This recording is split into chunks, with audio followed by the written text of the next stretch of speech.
Yeah, Cam, thanks for joining us. Hold on. You all good, Eli? Oh, we're good. Yeah. Are we good now, Hefe? Roll with it, Brad. Right. Yeah. All right, Cam, I appreciate you. I'm the one that texted you this. I'm the Vikings fan, so I will keep my stuff to a minimum. He's very excited. He's really been looking forward to this all week. Yeah, we don't get a lot of Viking love out here, so. Thanks for having me. I appreciate it. Yeah, I was wondering, did you ever swap hunting stories with Mike Zimmer? There's not a whole lot of talking to that man. To be honest with you, we did. There was a few times where we talked a little bit. He was a big turkey hunter. He has a ranch out in like Kentucky or something like that. But yeah, when you're around him, it's all ball, especially during the season. So yeah, we didn't talk a whole lot about anything other than football. So okay. Did any of the other guys on your team when you were playing hunt? There was a couple upland hunters, but nobody like Chad Greenway was a big hunter. Grew up in South Dakota, I believe, or in Iowa, one of the two. He hunted a bit, but we were on the team together, so I heard that from one of the staff members. I actually probably shared more hunting stories with the staff members. The player personnel people and director of player personnel, his name is Les Pico. He was a big hunter, so we chatted a bit about it every now and then. So what about Rick Spielman? He hunt? Didn't talk to him much either, but I don't know if he did or not. Okay, interesting. I know Jared Allen was a big hunter, but I think that was before your time. Yeah, before me, but he was also very big hunter, and then also Brian Robinson is a big B-Rob. Yep. Yeah. I'm talking like I know these people. Yeah. I see him on TV. Yeah, Brad's on the team. Is your buds? Gotcha. Cam, how did you start your hunting career? Was that something that you grew up in, or were you introduced into it later on in life? Introduced into it later on. It was always something I wanted to do, but like growing up as a kid, my grandpa hunted a bunch. He passed away when I was like 3 or 4, I think. So I was always just looking for somebody to kind of introduce it to me. And then some of my buddies in high school ended up kind of showing me the ropes, and then I kind of just took it from there and not like that, but I got hooked on it pretty good. And then just through some of my experiences and relationships, I started kind of putting some other people outside of, I didn't spend a whole lot of time in California through the years after college. So just started to kind of network a bit and see where I could expand and continue to hunt without having to fly all the way back home or whatever. So it started to grow. I would say my senior year of high school was when I like really got into it and fell in love, and then just tried to figure out a way into the industry as fast as possible. So now, when you had to move down to SoCal to go to USC, were you coming back up during winter break and whatnot in duck hunting, or was it kind of you started duck hunting and took a little hiatus and then got back into it? Yeah, it was actually so I think my sophomore and junior year at USC, we had somehow like the Thanksgiving, or we had a bye on Thanksgiving for the week of Thanksgiving. So I would jet up north, hunt in Chico, and then party a little bit and hang out. And then I had a good relationship with Clay Helton at the time, so I just really ended up, anytime I had a chance, most people weren't really allowed to go home, and I was just like, I got to go hunt. I got to go up north. And so I would jet home after I left right after the Pac-12 championship game. One of my buddies was at the game and hopped in my truck, and we drove straight to probably Riley's or Joe's at the time, and then hunted the next morning. So every chance I could when I was at USC, I put a lot of miles on my truck just heading north, and then hit the last couple weekends after the bowl game, late season goose, and then some turkey, and that was it. Did you get to hunt in Minnesota at all? I did not. I was there for, actually I hunted once with, I had I don't know if you guys all know Alton Mance, but he was he came and lived out there with me, and two other buddies. And so we hunted one morning, and it was just like random crapshoot, just nothing special. We just kind of walked out there to do something and smoking cigarettes and stuff like that. Just getting in, just trying to like get the full spiel because we hadn't done it at all my rookie season. So we were just having fun. So, but that was it. I would come home as soon as I could after the season and finish what I had. Well, good. Well, we'd like to welcome everybody for listening on this week's episode of Save for the Blind podcast. I'm here with our guest, Cam Smith, former Vikings player, current photographer, and many other things that we'll go over in this podcast. I got my co-host, Jeff Smith, to the left of me, and across the table we have Zach Stratton and Brad Isbell, both CWA employees. So we're going to go deep dive into Cam's story, kind of how he got into hunting, his football experience, and what he's up to now. So welcome officially. Yeah, thanks for having me. I appreciate it. I'm always looking forward to chatting and seeing where the conversations lead. Yeah. So go through your football story. So I don't know. You might know. We crossed paths a little bit. I went to Granite Bay as well. So when I was a senior, you were a freshman, and I remember hearing about you coming up and seeing, in a high school, there's always those people that kind of can dominate more than others, and you were one of those people. So how did your football story really start and go all the way from when you started up until like the NFL? Okay, well that's a lot of ball there, but we'll tackle it. I started playing when I was 6. I was in the Oakmont district at the time, so I came up with the junior Vikings. It was actually the first play of my football career was the first play of the junior Vikings organizations. So it was kind of ironic that we just ended up going to a new organization, and that was my first play was their first play as well. So then when I was I was never the biggest, but I was always big. I was never really all that like fat. I was just like thick and big boned, and so always was I would say top 3 player on the team. And then came over into Granite Bay my 5th grade year, I believe, or 6th grade, something like that. So and then just kind of started playing as a young kid and just really fell in love with it. So I was playing a lot of baseball as well, and then when I was as a freshman, I was playing quarterback, and then I got brought up as a sophomore to play linebacker, and which was kind of a weird deal, but I was also just bigger than everybody on the freshman team.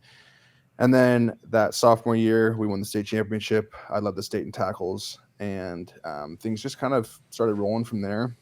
Did you get offers your sophomore year or not until further on? Yeah, so right after that state game, I believe that's when usually a lot of the offers will come, is that spring after one of your seasons. And so UCLA was the first school to offer me. I was a big fan of their linebacker coach, Jeff Ulbrich, who I believe is with the Falcons or he's a DC somewhere. But yeah, I was a big fan of his. Played with the Niners. Really cool dude. And so he was my first offer. And then it wasn't until my junior year that USC offered, and then I committed right after my junior season. Going into my senior year, I just said, "This is it. I'm ready to go. I'm ready to be a Trojan and just be done with my recruiting process." And I was a huge, an even bigger fan of the linebacker coach at the time, Peter Sermon.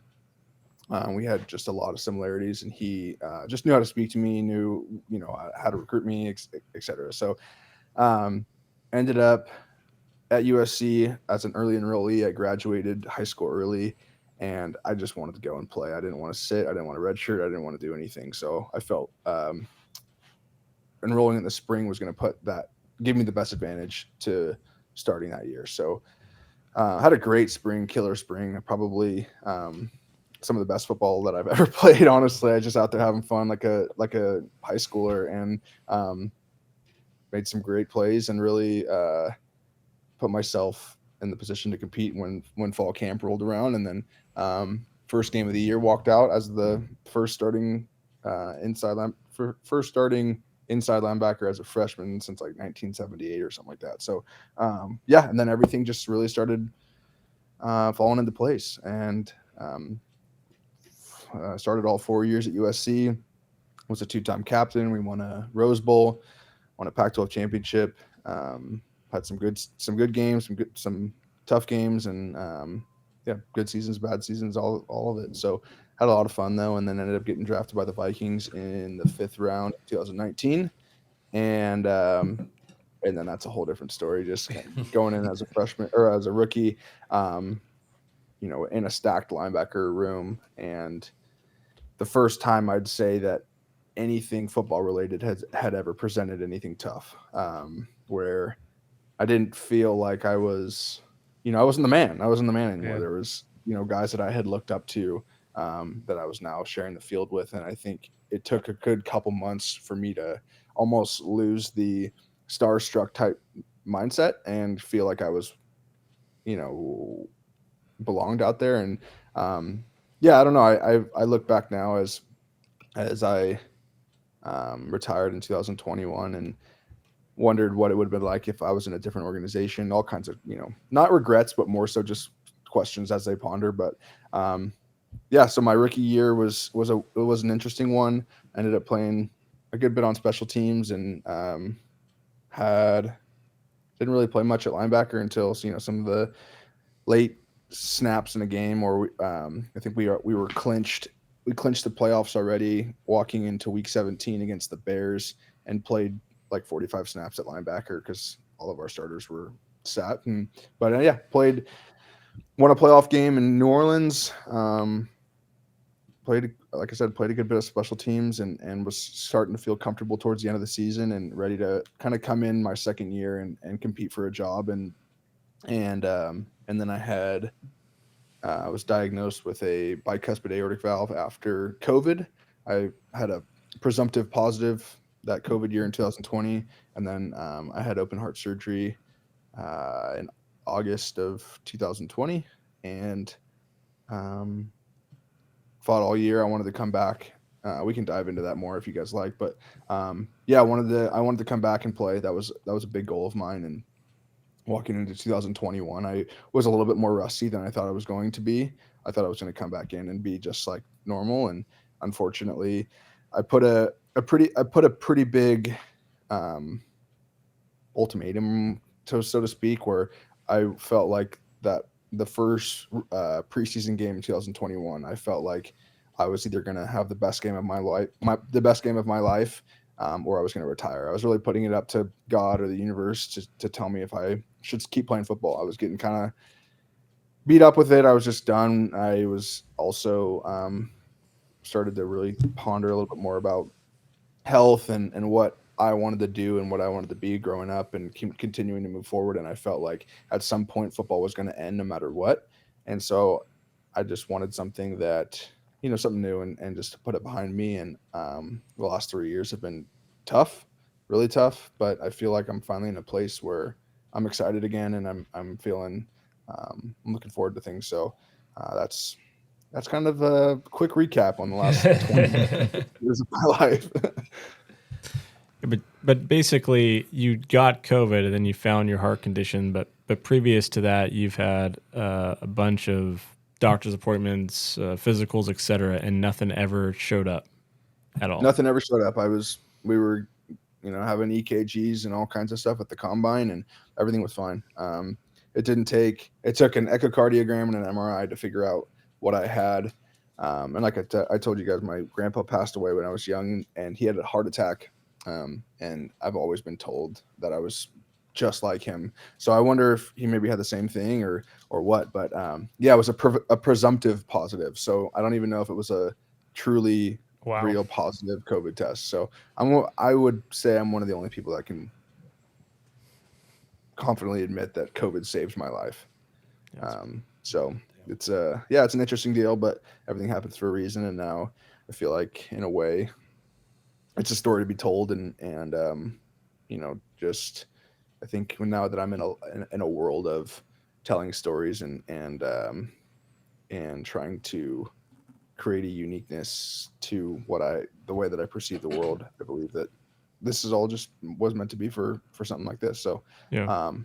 obviously my mindset has changed a lot as I've grown up and accepted it. So It's pretty crazy because the combine just happened this last weekend, and I don't know what it's like, but I would definitely like to hear what Cam's experience was like.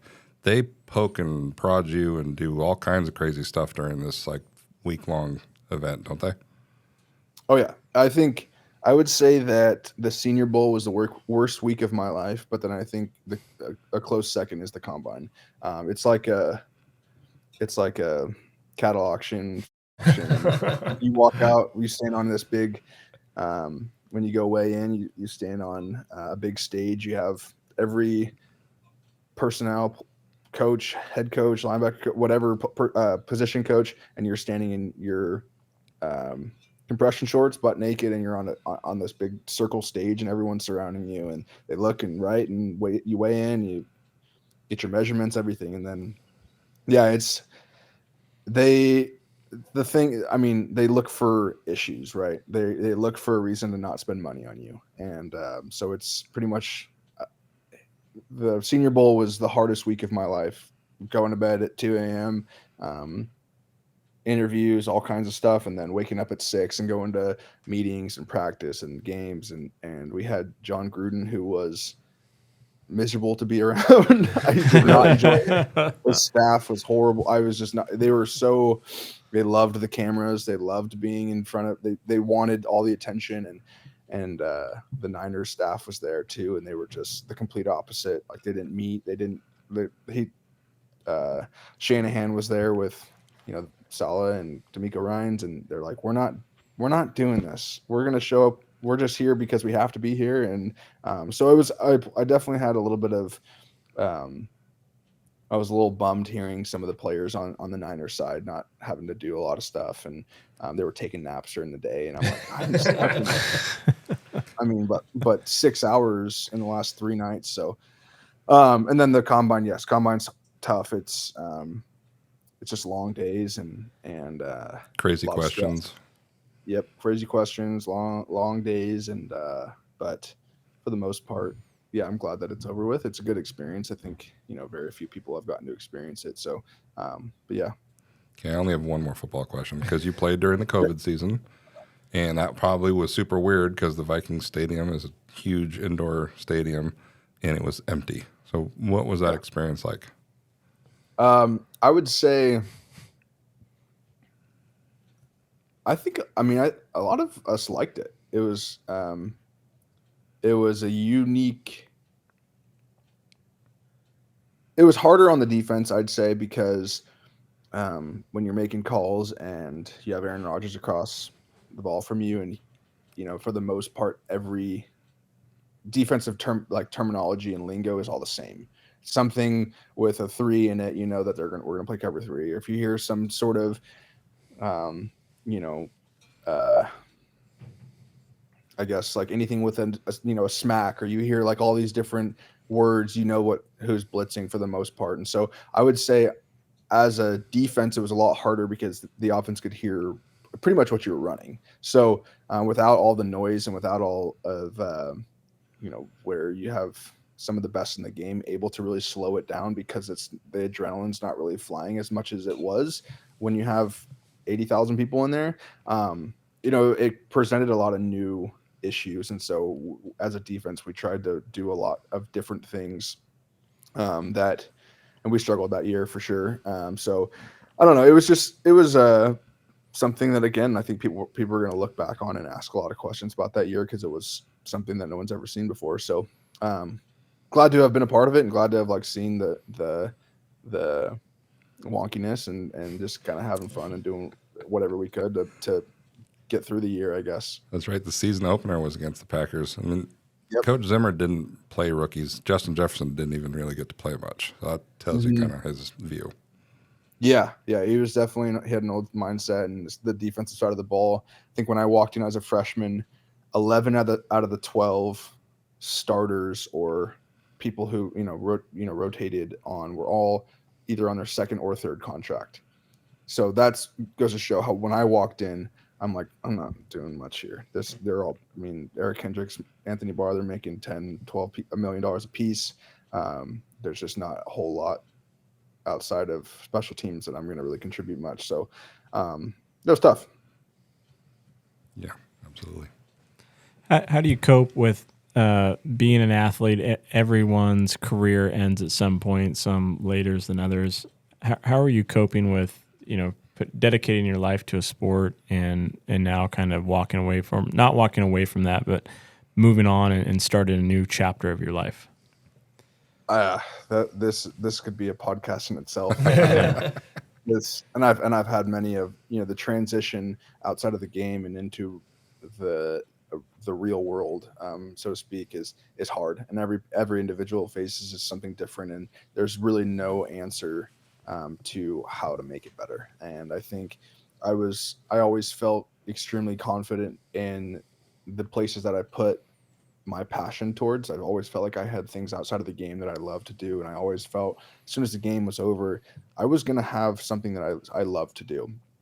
And I really felt up until this point, I really haven't felt that I've done anything that created this same excitement, love, passion, adrenaline that you will ever experience on the field. And so that's where I've always wanted something, or been looking for something in the last 3 years that I wanted to get up for and get better at.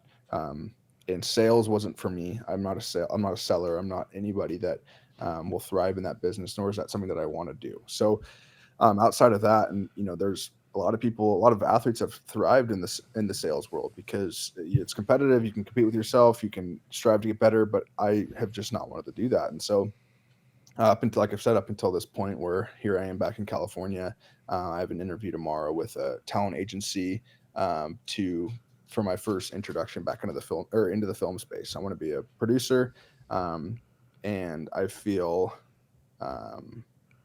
there's a route, there's a path for me to go and chase and wake up in the morning and want to be better and attack something that makes me feel similar to sports. And so that's a long-winded question or long-winded answer, and a topic that could be talked about and has been talked about a lot lately, just because the transition's tough. Well, and you went full circle. I read that article where he went back to the Vikings training camp last year and took photos of all the practice. Yep. That was fun. It was really emotional. It was really hard to step back into that because I walked out. As soon as the day that I retired, I packed my stuff up and walked out and pretty much left Minnesota within the week, and had no idea where I was going, had no idea what I was doing. And I think that was at a time I pretty much the start of walking into a black hole of just having no clue what I was doing. And I felt as if that transition of coming back into the facility, spending some time there, being a Viking again, it felt like kind of the end of that black hole where I've found myself a little bit more. I have a sense of direction. I know what I want and who I want to be. And so, it was a pretty emotional experience driving back into the state of Minnesota and doing it all over and being there and seeing people that I used to play with and stuff. So it was good. It was a really good, I would say pretty symbolic piece of where my life is at right now. Kind of some closure.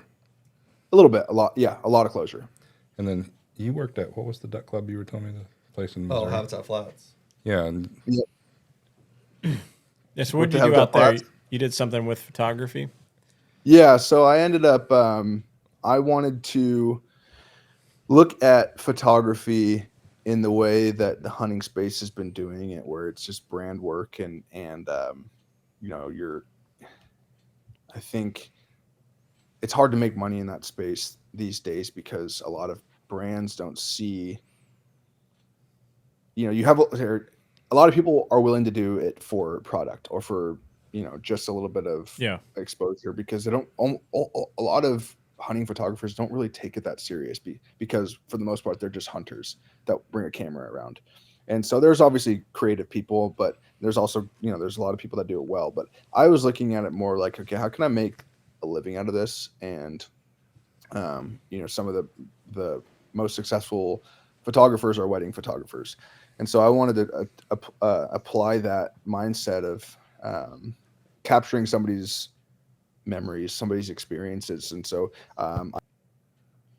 had my dog at Habitat Flats Kennels when I was playing, and got to know Tony a bit and got to know some of the owners, Ira and Jason, and presented an idea to them like, hey, what if I captured photos, put them in a book for your clients, and went on their experience, went on their hunts, and just kind of captured it all while they were there experiencing it, and so that regardless of how many birds they killed, they were able to walk away with some memories and something to tell their friends and family of what they experienced here. Just adding something unique and different to coming here to Habitat Flats, and so that's what I ended up doing, and it was fun. It was I would say the first year was good, and then I kind of had a little bit of this last year. I just was going through a lot of shit at the time, and was like, all right, I need to leave here. I need to go home, and I need to figure out what my next step is. So that was kind of a 2-year deal, and like I said, I think made some people happy and put some money on the table, in my pockets, but for the most part, it was just not necessarily something I wanted to do forever. Yeah. Did it affect your passion for hunting? Because I know us, we're in the space all the time, even when we're not hunting, we're helping other people hunt. And I know some people get burnt out on it, where it's like, yeah, you guys get to hunt all the time. It's like, no, we don't hunt all the time, but we're around it all the time. And some people can't take that, and they burn out. Did that help your passion for hunting? Did that hurt it? Or did it unchange? How did that affect it? Man, I think for the most part, especially just being, fairly new to this, not fairly new. I haven't been doing it since I was a kid. Mm-hmm. So I would say that for the most part, I looked at it like every day when I got to go hunt. It's like, man, I'm just getting in there's a lot of opportunity for me to continue to learn here and just grow my knowledge, and just kind of, I just have loved it. And so I would say that it didn't necessarily burn me out. I often would, and some of the guides are, they look at things a little bit different, right? And if they're not killing ducks, if they're not successful, they're miserable. And I'm a lot of times I would say, like, you guys need to go hunt some public land again. Yeah, come over to California, hop on a refuge. Yeah, like, you guys have it pretty damn good. You walk out and there's just a lot of decoys. You walk 30 yards in some flooded corn, and you sit down, and yeah, you blow your calls hard, and you have to work for clients, but it's like your life is pretty good. Yeah. This is what you love to do. And so I would look at it a lot like, man, here I am getting to hunt in Missouri. I hunted last year. I hunted. I went down to the South Zone, so I hunted like 72 days last year, and it was like, man, this is what I've been wanting to do for a long time. And but I also came home and hunted a few times with some buddies, and was like, this is way better. How did I miss this so much? I hunted 72 days last year and didn't kill a single duck. I was gonna say, you came a long way from hunting a gray lodge with me, and I was begging you to pick up your gun when you had the camera in your hand. So I was like, dude, just kill a bird, please. He's like, no, I'd rather have the camera in my hand, man. I'm like, all right. Yeah, I know. And then I have, like, every time I get a chance to pick up a gun, I'm like, I'm taking it now. And so I think it's, just I've enjoyed it, but I'm also, I don't think I could say it burned me out. I don't think that's really possible. There's obviously, if you have a great day, doesn't matter how many days you've hunted, you're still like, this is the best day of my life. So obviously, and then vice versa, you have a slow day with no ducks and you're sitting there miserable. Just how it goes. Speaking of hunting buddies, how do you and Zach know each other? God, Ruby. In a roundabout way, it was actually through CWA. I worked as a banding tech in 2013 with Alton, who you mentioned earlier. So we met in a roundabout way through Alton, and then ended up starting hunting the refuges and stuff together. And that's when you were really starting your photography stuff after you retired. Yeah. I think our first time might have been with Dakota, though. Yeah. And you were with, what's his name? I always forget his name. Andrew. Yeah. So, just mutual buddies. We've had some good hunts too. Oh yeah. So, is Zach a good hunter? Oh, easy. Wow. Pretty good. Yeah, I'd say. That's not a question. He's not answering. Yeah, the jury's out. The silence is telling, man. Zach, I What'd you thought a say? little bit more of you. Yeah, me too. I was asking if Zach is a good hunter. Oh yeah, absolutely. There you go. That's a better Thank answer. you. That one's better. Yeah, I thought you heard me. I said that. We'll edit that out. Why did you end up with a camera in your hand? I mean, where did that come from? Were you always into photography, or was it just like, well, this sounds like fun, let's do this? I would say, yeah, I was always into photography, but I think sometimes when you're not surrounded by people that are in a certain space, you just don't know if you could, like, if it's even possible, right? So, Yeah. I ended up, I always loved looking at still images and really, that was a way when I was in college, a way that I kept up with what was going on and what people were doing. So I used to, one of the first photographers that I ever really got into was obviously Brandon Feen, and he was doing incredible things. And I just started thinking, like, why can't I do this? This looks fun. It looks, it allows me to almost, I felt like, it's maybe funny, but I felt like it was a reason for someone to want to bring me along. So I was like, hey, I'm taking pictures and I wanted to get better, and then there's been times where Zach's even said, like, hey, you want to go guide with, or want to go scout with me? And so I feel like it was always just like, hey, I'd love to take pictures, let's go. And I just felt like it added a little bit more of like, let's bring Cam and have him take pictures. And regardless of if I was killing any ducks or whatever we were doing, it's like I just wanted to take pictures for the most part. And so just because I wanted to get better, I always felt like there was potential when I had a camera in my hand. So I just got into it and ended up buying some stuff. And then I just really got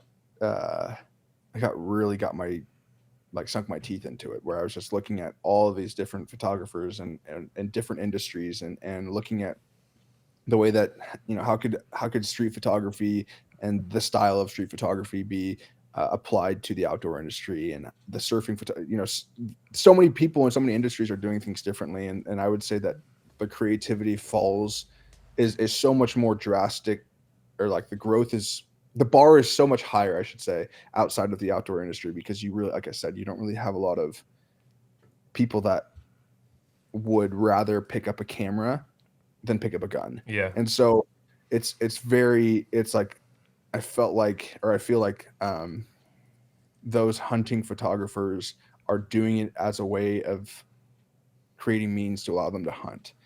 Where I've always felt like I loved creating art and telling a story and having somebody look at, like, some of my favorite pictures are from one of the first days I think Zach and I hunted together, and just pictures with his dog and doing those kind of moments, capturing those moments. I felt like that's what I was into it for. And so, that's, again, another long-winded answer, but I always just felt like it added something for me to do while I was hunting. And I mean, you look at that, you can look at that from the other side too, right? I still have those pictures, and I cherish those things, man. Like, I actually got a spec mounted that I shot that day. So I have a still image of me looking at the spec and admiring it, and then now it's on the wall, so I'm going to put it next to it. So, I mean, I still got pictures of the dog and pictures of me working the dog and things like that I mean, they mean a lot to me, and I was lucky enough to have Cam come along and capture those moments for me. So, yeah, thanks again, bud. Yeah, of course. Are you still native to Northern California? I live I just moved, so I was in Denver as of like 2 days ago, living there, and then I just moved back into Southern California. Like I said, I have a job tomorrow in LA, or an interview tomorrow in LA at a talent agency, and for a mailroom job. So to try and get my foot in the door into the film industry and continue to climb the ladder there. So that's my next, what I'm doing, and maybe apply to film school at USC and just kind of see where things go. I'm kind of fully committed to this life right now. I feel like I owe it to myself to give it a shot. Nice. What was your education background at USC? What was your major? Communications. Do a lot with So, yeah, it's very broad, but it's also in what ways it's really a a major, I should say. Yeah. You have a sender, a messenger, and a receiver. What else you got? So just try to narrow it down a little bit and yeah, find something that, like I said, that allows me to show up every day and get better at it in some way or another. So was that the idea behind the new film that you're doing, or it's kind of like the kind of showcase yourself, I guess? Yeah, so I don't know. I felt like I just wanted to, find a way to do projects and put myself in the position to produce something and see what it's all about and build funding, build a budget, build a team and so I thought the best way that I could do it right now is on myself and just tell a story from, like I said, something that I felt like is a unique perspective on life and where it's trying to tell a story that can be relatable to a lot of people. Leaving a career, transitioning into something new is tough, and there's a lot of dark sides to it. Whether you're in the military, you worked a 30-year career, an athlete, whatever, there's a lot of people who can relate to that transition of going from something that is you and almost identify as it, and then it no longer being there. So that's going to be obviously a big part of what the story and the film is about. But then using the running as kind of something that's symbolic. That ultra marathon, 100-mile marathon is 100-mile ultra marathon is symbolic to life, and also again this transition. You have this big long race where you go through lots of dark times, struggles, and then you have this finish line where it almost is like you've made it through that dark time. You're ready to move forward and to see what's next on the other side. So yeah, I felt like they got the story, or they're the best way for me to get the story across and the message across. So definitely looking forward to getting that over. I guess just started and rolling and then get it over with, because the training is tough. So the marathon's in 2025. Is that right? Yeah, so we're still working on the funding for it, and then I think once everything financially gets settled in, we'll figure out when this can be done. So the DP is working. He works right now with Cameron Haynes, so he's obviously very busy working every day. So a lot of it has to just kind of play out the right time. And like I said, we're still working on the funding and trying to get it financially figured out. And then I think from there we'll go into what we need to do to get it done.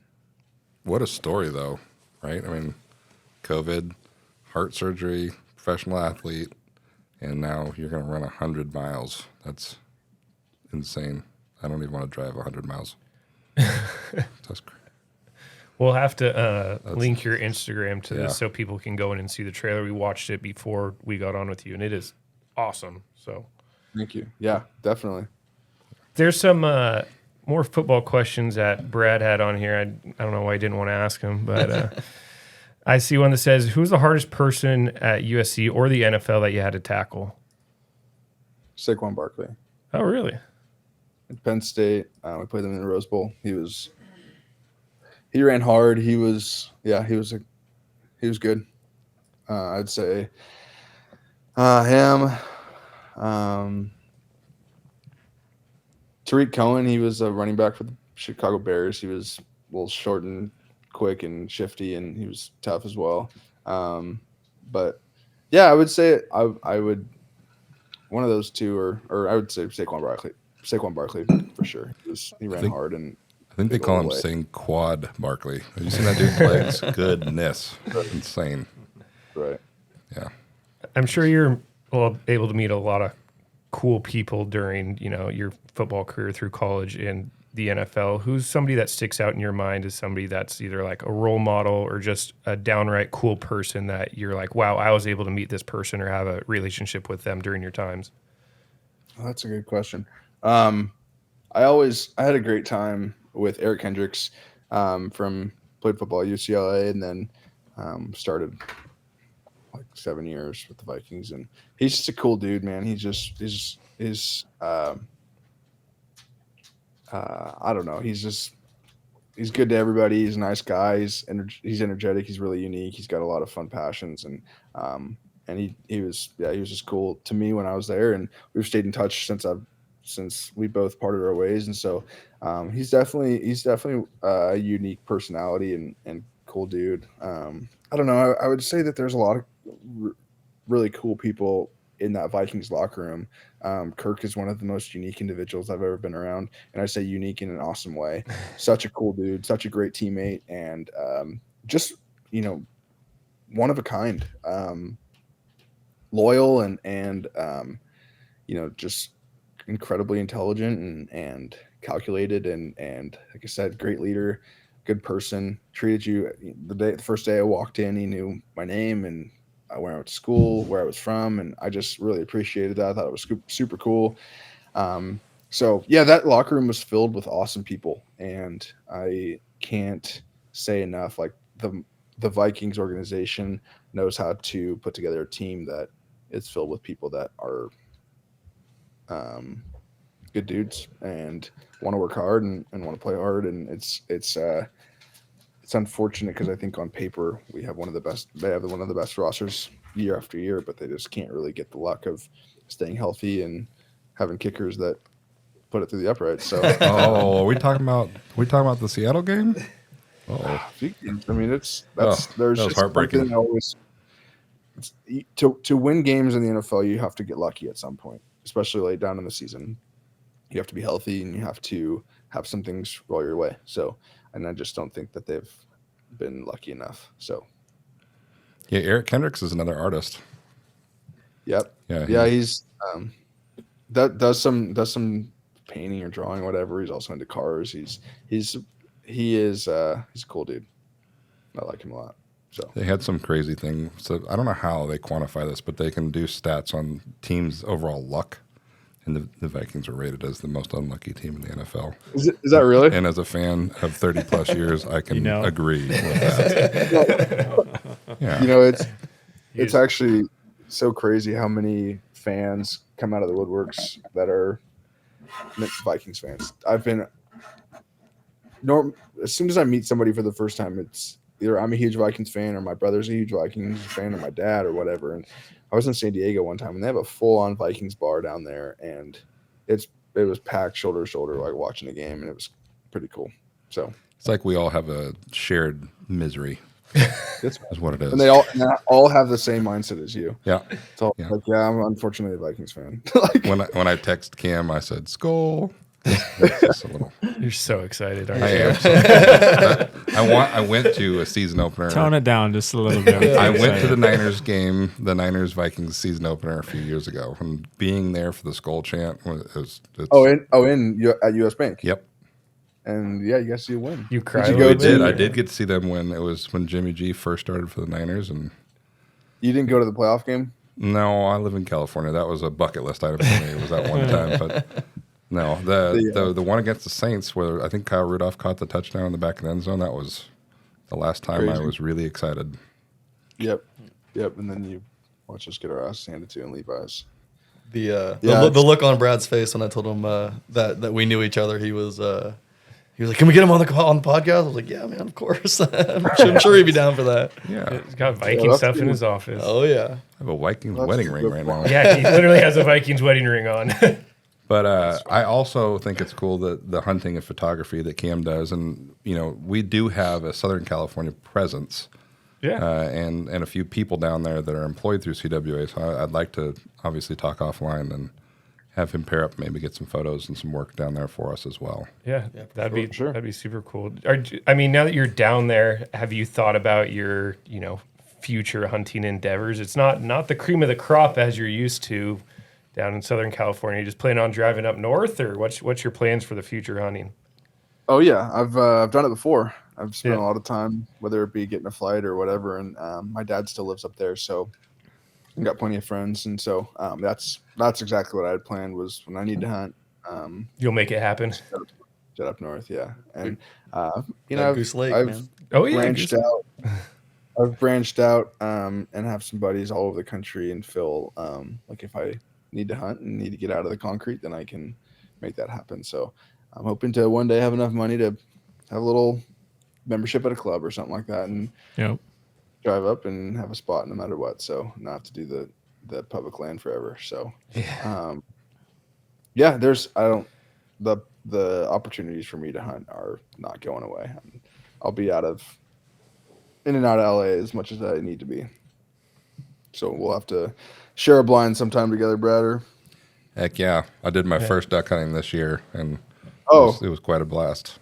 Nice. Yeah, these two gentlemen across the way from me took me and got me engulfed into it, and we were talking on a previous episode about how to talk one's wife into letting them get into a new passion and lifestyle.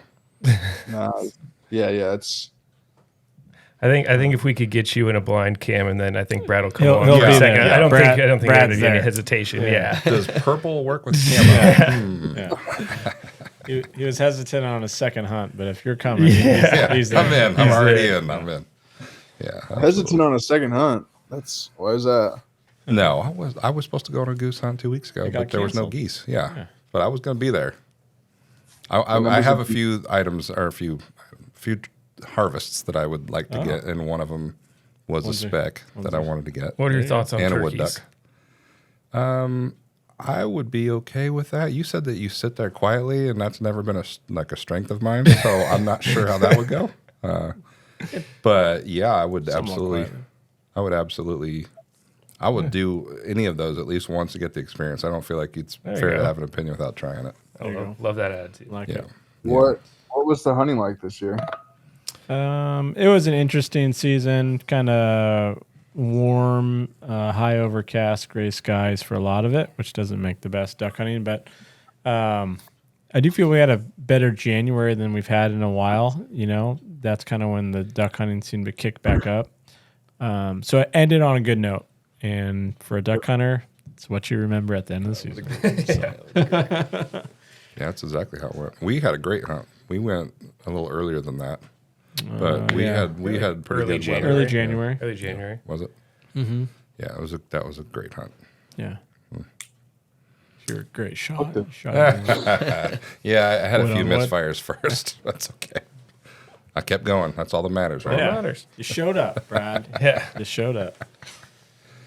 Zach, why don't you tell us a little bit about some of the stuff that you do for CWA? I don't think people get to know nearly enough about our wetlands team. I'd love to know a little bit. I know you have an interesting story as well. You went to LSU, and I'm sure that gave you some hunting opportunities that are probably very different from California. Oh, yeah. Yeah. So I worked in 2013 for CWA as a banding tech and in 2014 as well. But left, went to LSU, loved my time down there. Didn't think I was ever going to return to California, but found a job, ended up working for a biological consulting firm in Walnut Creek for a few years. Made my transition over to CWA about 3 years ago now. I love it. I love what I do and get to be outside and putting habitat on the ground. So I work in the Sassoon Marsh with Robert Eddings. We're procuring grant funding and designing projects and doing enhancement work up and down the state, but mostly in Sassoon. I was down Kern County last week actually doing a project wonderful down there. place. So yeah. There's a bunch of birds down there right now. I bet. So yeah, got a bunch of projects in Sassoon, especially right now. Big native upland habitat or nesting projects, brood ponds, and then enhancement all the way up and down the state. You also get to burn some stuff, don't you? Yeah. So we'll be lighting fires, using fire as a tool to manage vegetation. So burn season just started, so hoping to get the right weather and light some Phragmites on fire and kind of reclaim some of the areas on Grizzly Island Wildlife Area that have been choked off by Phragmites and things like that. So we'll be hopefully getting out there and trying to make the habitat more available for the ducks and other wildlife that are living out there, like the elk. Very nice. And you're a big hunter as well, are you not? As much as I possibly can. Yeah. It's changed a little bit since working for CWA. I'm lucky I get to be outside and running around the marsh most of the time. I'm not really stuck behind the desk most of the time. So when I'm hunting, it's more about experiences with friends and buddies. And I think my outlook on on hunting has changed a little bit. And what used to be I had to go, now it's now it's I want to go because I want to go experience it with my friends, and more about cooking and sitting by the fire than it is about actually squeezing the trigger. So It's probably something you and Cam both have in common is you both have been big hunters, but now you work around it in a different way, and so you get to have a different perspective, I imagine. for sure, Yeah. I think that's I didn't quite understand his inability to pick up the gun, and I'm starting to understand it a little bit more nowadays. So Yeah, you hit a point. I think everybody gets to a point, where when I took you out, I would have been fine sitting there and watching you all day. I didn't have to shoot, and I didn't even shoot until halfway through the day. Like, you get to a point where that's not what it's about, and people take it in different ways, whether it's through a camera or me just sitting there watching someone, harvest their first bird. So, I think it all becomes a point, and hopefully somebody's hunting growing up that's the state they get to, is wanting to see other people succeed instead of them, or capturing their moment of their success, or down trials, whatever it is. But it becomes more about the journey than the actual act of it happening. yeah, for sure. Yeah, I got 2 goals for next year: is to get my dad out hunting more, and get my girlfriend on her first hunt. So it's kind of less about me now, more than anything. I just like being outside and getting those experiences. So. Very nice. Very nice. Do we have anything else for Cam? I do not have anything. Jeff, what about yourself? No, I don't know if you've started yet, but we could clip it back in. But like, what's your training regiment for this big marathon? Like, what does that look like on paper? Yeah. So I was just to start the year off, I had a little bit of an Achilles issue. So we're slowly getting the numbers back up, getting the miles on. So I have a running coach who programs everything, and we're going to start. I'm just starting with a regular 26.2 marathon, regular marathon. And so my miles, I'm probably 30 miles a week right now, with some incremental different types of runs. Some long runs, some quick and easy runs, and some hills and workouts and stuff like that. So the endurance world is totally different than anything that I've ever done before. So I'm pretty much hands off the wheel and letting other people who are into the space guide me through it. So we're probably adding about 10% a week, and adjusting pace as we go. So I think once the ultra comes around, we'll probably be running somewhere 75 to 100 miles a week. Jeez. Couldn't pay me enough to do that, man. What are you jamming out to on these runs? Actually, I've been not listening to any music recently,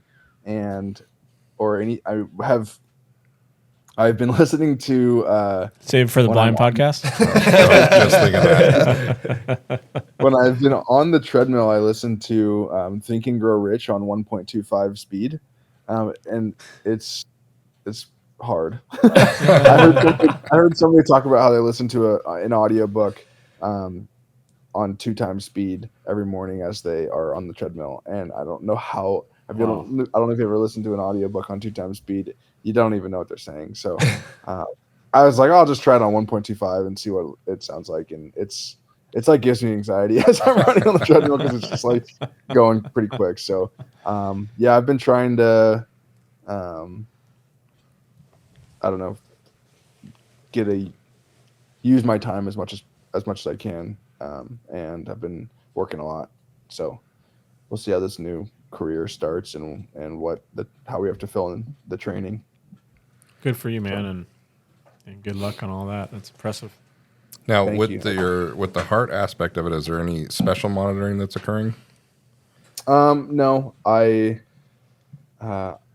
we might try to go see my surgeon and make sure that we're all set for 100 miles. But that's kind of if the budget allows. I'm not going to fly back to Pennsylvania if we don't have money for it. But I think it would add a good piece to the film. But he once told me that I was broken and now I'm fixed. And he allowed me to play football. So I'm thinking an endurance sport, I don't know why it would change any more than what than being on a football field, getting hit and stuff like that. So I'm just kind of assuming right now that it's okay and we're good.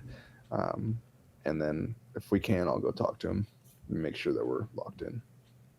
But my heart's good. Like I said, they didn't replace anything. They just repaired my valve, and which is unlike a lot of situations. So it's been good.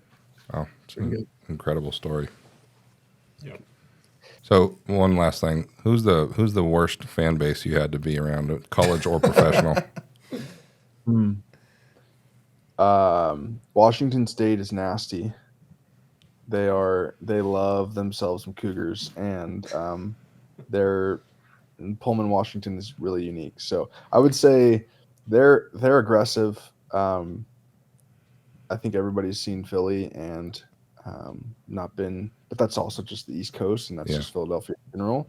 I was in Philadelphia for 2 weeks during open heart surgery at UPenn, and it's a lot different out there. And I think right when I walked off the plane and to pick up my Uber, this guy laid on his horn for like 2 minutes. Right? I mean, it was bumper to bumper traffic, and this guy laid on his horn for 2 minutes, and I was like, "Yeah, we're in Philadelphia now." But I think I would say Minnesota for sure has the greatest fan base, and they're extremely passionate about the Vikings, but they're also they want to like buy you a beer from the opposing team and like talk to you, and it's just that Minnesota nice. And even Green Bay's similar to that. Like there's not a lot of nasty words shared at a Green Bay Vikings game. But who else? I mean, Notre Dame. I don't know. I feel like you don't really see a lot of horrible fan bases these days. Good. Tickets are so expensive Yeah. that you're kind of forcing a certain type of person to go to games. I remember we used to go to Candlestick and watch the Niners play, and those fans were it'd be Niners Raiders games, and you'd see fights and you'd see crazy things going down. So I don't know. I think things have changed. They're just so expensive now. Not everyone can afford to go to games, except for people that are going to eat cheese and meat and wine. So it's just That's not true. really the same. Yeah, true enough. If that's fair to say. I don't know. Maybe that puts me in a bind, but I think you're good.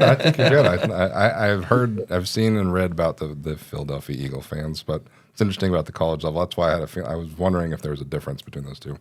I wouldn't have picked out Washington State. Sacramento State has the meanest fans. Stingers down. Bad stinger. they have the meanest fan because no one shows up. That hurts. That was hurts. perfect. That That was hurts. perfect. All right, that's All right. Well, All right. Well, we appreciate you coming on another episode of Save for the Blind podcast. So look forward to hopefully having you on in the future and seeing that film come out in 2025. absolutely. Thanks again for having me. Appreciate you guys. thank you. All Cam. right. Cheers, See bud. ya. Thanks, Cam. Yeah. Thank you for tuning in to this episode of Save It for the Blind podcast. You can find our podcast on Apple, Spotify, or wherever you listen to your podcasts.